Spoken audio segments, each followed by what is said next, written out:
This is so good, and I'm so glad we finally made time to actually do these sessions, Mia. So I appreciate your time. And it's wonderful having this experience with you, because I know that not just for myself as a parent, but my immediate peers and the people I work with and spend most of my time with, of course, are parents and my children's friends. So the questions that they have certainly can be answered in what we're talking about today. So it's really, really great. And one of those questions is, I've heard you talk about that, children choose their parents, yet they've come in as their own beings, really they're God's or Great Spirit's parents. And how would you work with parents need to grasp that the children, they're their children? So how do you work with parents saying, well, these are my children and I need to do this, compared to the view that they're Great Spirit's children and they've come in through each of us into this world at this time? That's a big question. How I handle that, first off, I share the view that we all make our choice by coming into our parents' lives and actually picking that as the base of our environmental springboard. Okay, and in doing that, that's a cultural base that I share from. But again, I'm open to the fact that most people don't move forward knowing that. I mean, you'd have to be exposed to that, as I was in very early life, okay? So I don't actually have a need for people, when I work with them, to buy into that, okay? If they can't, fine. But there's many supportive information out there, as well as science, that now show that we have the particular principle of attraction, and that we move toward things that will best give us the opportunities of what life is and its purpose to us, okay? Do I believe that we're some cosmic organic mistake? No, I do not. And there's no way that any of that could emanate off of me. There's just no place that exists. So when I talk to parents then about the children, if people have had any religious exposure, they know that we're referenced as children of God, okay? And that would be in every global religion. As I have studied theology, there is the message that we are created by the source of what our life is. Now, that our mothers and fathers give us the organic process of that, absolutely, okay? From the moment of where we have the sexual involvement that then brings in the conception, and then the conception as we carry it into its full present life, okay? All of that is still a part of an energy field. So see how indigenous thought comes into this, is that everything is alive to us. I have questions where people say, how come you do animal worship? Excuse me? And then they'll say, well, you relate to yourself as animal, and you relate to this and you relate to that. And it's like, no, we relate to energy, that everything is life and everything is energy, and that energy is expressing itself through whatever model you may be looking at and thinking that it is. But it's always to us. I mean, the way we say it is, in all the beloveds, God is speaking to us. Creator's always communicating to us through all of nature, through all of life, through everything that's present. Everything that's manifest is only manifest because it's so been put forth by the Creator, right? So then when we're dealing with our children with that, that this person has been entrusted to me, that this being of Creator has come to me in trust, and that I am given stewardship to help this being evolve to whatever its purpose and greatness in life is. So when you get parents to consider that, it liberates us. It liberates the parent that needs to not bear this with such guilt and with such responsibility and such persistence and suppressive whatever. You know what I'm saying? Women who have been forced into carrying out a pregnancy. without the allowance, if they can't express themselves, to say they're nowhere near ready to mother. Mm-hmm. Okay, now, is abortion a solution that I'm suggesting here? Not necessarily. In the sense of how I was raised and what I still see as community, it takes a world to raise a child. It takes a world, not just a village. So there are women who cannot bear children that would gladly receive this gift of life in stewardship. So there are always solutions if we allow open thinking and open sharing. That a woman would be afraid to say that, how she would be judged or looked upon or treated because she said she's not ready to mother. You know what I'm saying? And that maybe there was really no choice because it happened under some sexual, whatever, promiscuousness, or maybe imposed as rape or whatever. So now we have this being that's coming from the womb and is coming into the birth process. This is God emanating itself through the spoken word. That's my beliefs.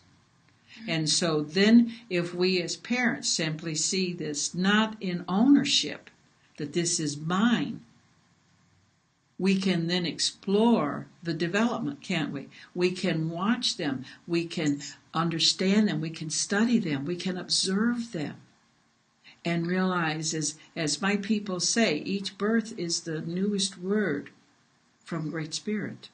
So I can only learn that by being in life with that child, not owning it, not thinking that I have to control and mold it and make it happen the way that I need it to happen. Or maybe, as I see some parents, trying to fulfill what they didn't do in life through the child's life. Okay, and to know that individually, okay, here's where I go with it when I have parents that just can't seem to let go of the fact this child is mine. Okay, I pull out the child's hand and play with it a little bit, and then I say to the child, and just let the parents observe, you see the fingertips on this beautiful little hand. No one else in the world has that fingerprint.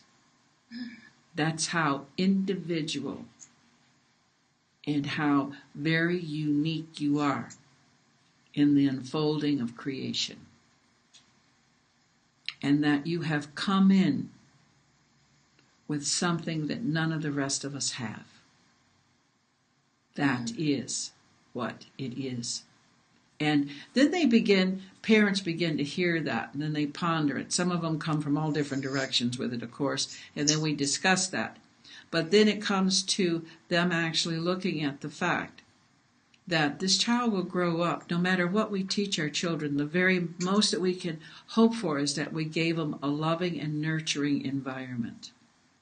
That's the best we can hope for. Okay? And that as they grow into accepting their own thinking, see, you will never know them unless you can communicate with them. And you won't be able to communicate with them if you raised them with such rules that did not allow them the liberation of actually talking about what is real to them, without making them feel guilty that we don't agree. Just letting them know that whatever they're thinking is all right, that's how we learn about them. And as children, we were never told how to think. We were told, we were asked questions and we were allowed to tell our stories. And we were allowed to add to that story whatever made it exciting to them. And we got into it with them, A lot of what I would suggest parents to do if you want to know who your child is play theater of the mind. Have them select characters and play with them on stage, like I put on hats and we have all kinds of old pieces of clothes or some boots. It's like what's really delightful to me is seeing the toddlers put on their dad's boots. And then they imitate what their dad is to them. You want to know what your child's thinking of you? Put them in your shoes. And then, if you see this child working out this gruff exterior, and the da-da-da-da-da-da-da, then you realize that that's all that you're really giving your child.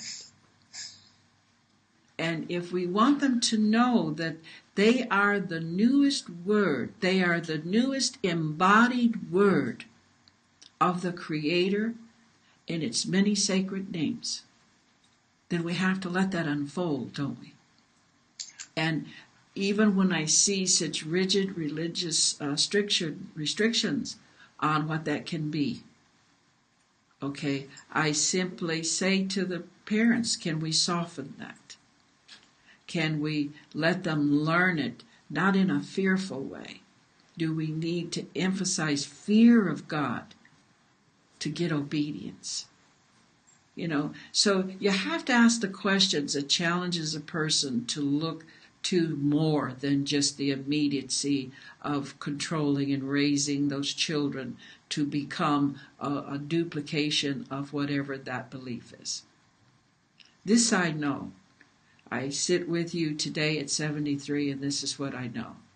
The immensity of the love that we are created of and holds with us every day of our life allows us to explore what that is. And our tendencies in all of the behavioral sciences and all of the sciences of creation that we are now learning of shows that ever-abiding presence of love that nurtures us from our mistakes, that allows us to get up and go on. It's our thinking that will suppress us if we've been taught that sin and guilt forever owns us. You understand what I'm saying? So when we pass that to our children, let us glorify the happiness that is in the love of God. There's a story that a friend of mine, Mike Delar, shares about his experience with a little puppy, some dogs. And he had these treats. And these dogs would come along that he would give his little treats to.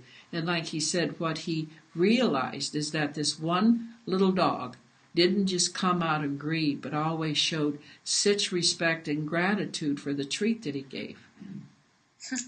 And he said so his inclination was to always make sure that that particular dog got one of the treats. Do you understand what I'm saying? So if we understand that all of life moves like that, then we will understand that it is in the joy, in the love, in the appreciation and gratitude that all the good things of life comes. I have beautiful, loving friends in all religions. And with all my heart, I give them permission and respect of whatever that worship is. But in all of that, can we not find the pathway to love instead of fear of God?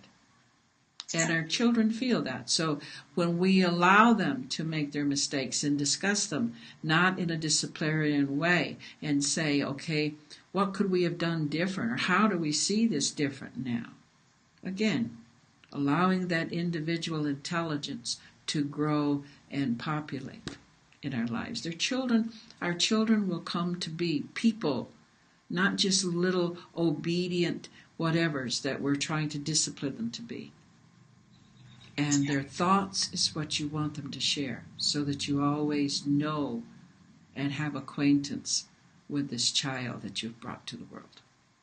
Uh-huh. Yes, that's really wonderful. And especially as you said there in the last bit, knowing your children's thoughts, because through the teachings and through experience we see that our thoughts then create our actions and create our personal reality. So to be able to understand the thoughts, we can then facilitate and assist where the children want to unfold, rather than us interpreting it from our own perspective. So that's we need very to powerful. We need to be involved in that. Like parents are so busy today and have so much demand on what they feel they need to do, that there's these, in between years from when they are totally dependent on us to put the spoon to their mouth and to make sure they're fed and to clothe them and so forth and that. Then there comes this in-between time to where they move around and they explore the things around them, and then they come to actually needing to make choices. And it's in that choice time, that time of making that choice, that parents need to be very much engaged in where all that's going and communicating. And then just learning ourselves what this person is all about. Not trying to make them anything, because you'll never be able to make them what it is that you want them to be. They will either see you demonstrating it and lean to it themselves, understand and learn, or they will actually just get deceitful and very, very, totally live in the shadow of what it is that they're pretending to be to keep you off their back. And the only time you know that is you're going to have to be all right that they disagree and that what they're saying is different than maybe you want them to be. And you're going to have to meet them halfway on this. And this is the consequences that we talked about earlier. I always say, okay, if we have to persist, and I don't put it out as a punishment. Here are the consequences, and here's all this other stuff that's there. And how do you see that happening? How are you managing that? So we're always putting it back to them that it's theirs to manage, theirs to take care of, and therefore theirs to have the consequence or effects of. And always commending them for that choice, even if it's different than what I want them to make. Commending them for the strength of their individuality. And, then we have to seed them with example and demonstration. If you're not walking your talk, don't expect your children to actually be honest with you.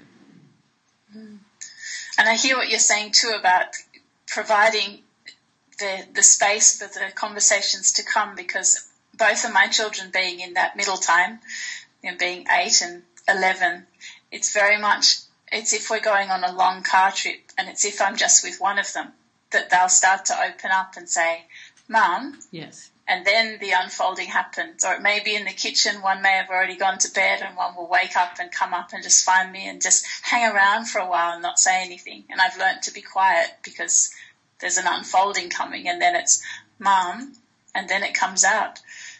But I hear you, and it's important to create that space so that it can come out. Yes, it is. Yes, it is.